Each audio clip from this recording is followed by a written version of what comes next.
Sejam bem-vindos à nossa aula de número 4 do minicurso O Chamado para o Presbítero. E nesse minicurso a gente está observando um pouquinho do que a Escritura fala sobre o papel do oficial chamado por Deus para o exercício do presbiterato na igreja. Vamos então para o conteúdo da nossa aula de número 4. Nessa aula a gente quer falar um pouco mais sobre a autoridade e o serviço, né? No fim das contas, de onde é que vem essa autoridade que o presbítero exerce na igreja? Então nós temos alguns textos bíblicos que nos ajudam a pensar sobre isso. Por exemplo, Hebreus 13 fala pra gente: obedecei aos vossos guias e sede submissos. Obedecei e sede submissos para com eles, pois velam por vossas almas como quem deve prestar contas, para que façam isso com alegria e não gemendo, porque isso não aproveita a vós outros.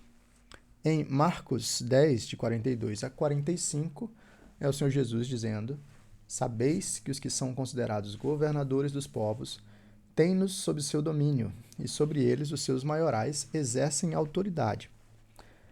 Mas entre vós não é assim. Pelo contrário, quem quiser tornar-se grande entre vós, será esse o que vos sirva. E quem quiser ser o primeiro entre vós, será servo de todos.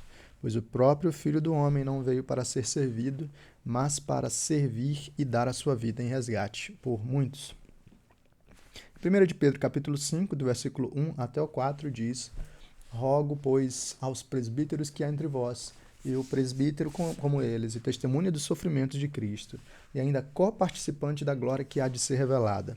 Pastoreai o rebanho de Deus que há entre vós, não por constrangimento, mas espontaneamente, como Deus quer, nem por sorte da ganância, mas de boa vontade, nem como dominadores dos que vos foram confiados, antes tornando-vos modelos do rebanho.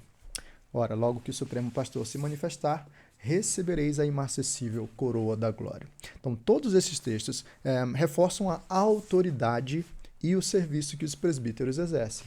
Então, de onde vem essa autoridade do presbítero? Essa autoridade é baseada fundamentalmente no chamado de Deus. Ela não é uma autoridade intrínseca da pessoa, mas ela é uma autoridade confiada, delegada pelo Senhor àquele que exerce o chamado. Então, ela não deriva de posição social, de educação, de status, mas desse chamado divino confirmado pela igreja. Essa autoridade é conferida por Deus com um propósito, né? A edificação do corpo de Cristo. Então, é delegada por Cristo, o verdadeiro cabeça da igreja. Todo presbítero é, no fim das contas, um co-pastor ou um subpastor debaixo do pastoreio de Cristo. Ela tem um propósito ministerial e não pessoal. Não é a pessoa do líder que fica em evidência. E visa a proteção e crescimento espiritual dos fiéis. Os presbíteros exercem essa autoridade e essa liderança por meio do serviço. Então, seguindo o modelo de Cristo, os presbíteros exercem liderança através do serviço sacrificial. Esse paradoxo cristão transforma a natureza da autoridade. Então, eles servem como exemplo, eles buscam esse cuidado dos liderados antes do seu próprio bem-estar e eles manifestam humildade em suas decisões e orientações. Então, isso é importante para a gente evitar os erros. Então, erro comum, associar a autoridade com autoritarismo. Então, liderança forte não significa liderança constrangedora.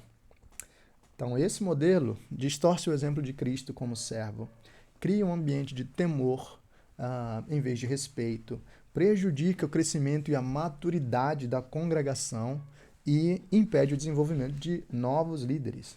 Uma liderança, sim, é extremamente centralizadora e controladora. E não é assim que a gente caminha e desenvolve maturidade no meio do povo de Deus. Uma compreensão correta da autoridade leva à obediência voluntária à liderança, nascida do amor mais do que do medo.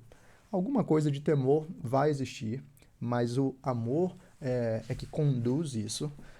O estilo de liderança baseado em Cristo, marcado por firmeza e humildade, prestação de contas mútua entre líderes e liderados. Os pastores também são pastoreados no ambiente da comunidade. E uma igreja saudável onde o serviço é mais valorizado do que o status. Então, nós precisamos desse compromisso, né, de líderes que exercem a sua autoridade com serviço. Ore pelos líderes da sua igreja, da nossa igreja, e tá aqui alguns compromissos para a gente assumir, né? Líderes buscarem diariamente o modelo de liderança de Cristo, exercer a autoridade com mansidão e amor, reconhecer-nos como mordomos e não proprietários e permanecermos humildes e abertos à correção. E a congregação, a igreja, honrar e respeitar os líderes estabelecidos, submeter-se voluntariamente por amor a Cristo, orar regularmente pela liderança e colaborar para a unidade e edificação da igreja. A gente se vê na próxima aula.